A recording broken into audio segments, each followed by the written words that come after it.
வந்துட்டுருக்கேன். எங்க அப்பா வந்து நார்மலா ஆட்டோ டிரைவர் தான். அதனால எங்களுக்கு வந்து இந்த ஃப்ளைட்டு, அப்புறம் இந்த ஃபாரின் கண்ட்ரீஸ் அதெல்லாம் வந்து ரொம்ப பெரிய விஷயம் தான். என்ன வந்து இதுக்கு செலக்ட் பண்ற முக்கியமான காரணம் என்னன்னா, நான் மார்க்ஸ் நிறைய எடுத்திருக்கேன். நம்மளோட தமிழ்நாடு முதலமைச்சர் ஐயாவுக்கு நான் வந்து நன்றி தெரிவிச்சுக்கிறேன். ஸ்கூல் மட்டும் ஃபாரின்லாம் போகாம கவர்மெண்ட் ஸ்கூல்ல இருந்தும் சான்ஸ் கொடுக்குற தமிழ்நாடு கவர்மெண்ட்க்கு தேங்க்ஸ். புது ஃப்ரெண்ட்ஸ், அப்புறம் we are building our new community. அவர் அந்த மாதிரி சாதாரணமான பையனுக்கு வந்து ஃப்ளைட் அப்படின்றது ஒரு பெரிய விஷயம் தான். இப்போ கூட வந்து எனக்கு ஃப்ளைட்ல போறோம் அப்படின்ற நியூஸ் கேட்டோன்னே எனக்கு ஒரே ஷாக்கு. அதனால ஃபர்ஸ்ட் டைம் ஃப்ளைட் எக்ஸ்பீரியன்ஸ் எப்படி இருக்கும் அப்படின்றதுக்கு நான் வந்து ரொம்ப கியூரியஸாக அப்படியே excitement.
Proud ambassadors of Tamil Nadu at the International Youth Forum in Bangkok.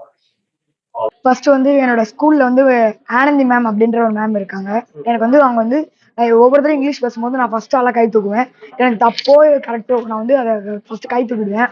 அவங்க வந்து என்ன இங்கிலீஷ் பேச சொல்லி மோட்டிவேட் பண்ணுவாங்க. அப்படி மோட்டிவேட் பண்ணி அவங்க வந்து தினம் ஸ்டேட்டஸ் போடுவாங்க. அது ஸோ நம்ம வெளியே பண்ணுறது யாருக்கா தெரியணும் அப்படின்றதுக்காக. ஸோ அது மூலமா ஒரு அவேர்னஸ் கிரியேட் பண்றாங்க அப்படின்னு சொல்றதுக்கு. அப்புறமா அது வந்து சிஇஓ மேம், எங்க செங்கல்பட்டு டிஸ்ட்ரிக்ட்ல சிஇஓ மேம் பார்த்துருக்காங்க. அவங்களுக்கு வந்து இந்த மாதிரி ஒரு ஆப்பர்ச்சுனிட்டி கிடைக்கிறதுக்காக உங்க டிஸ்ட்ரிக்ட்ல இருந்து ஒரு பையனை சூஸ் பண்றோம், யாராவது ஒரு பையன்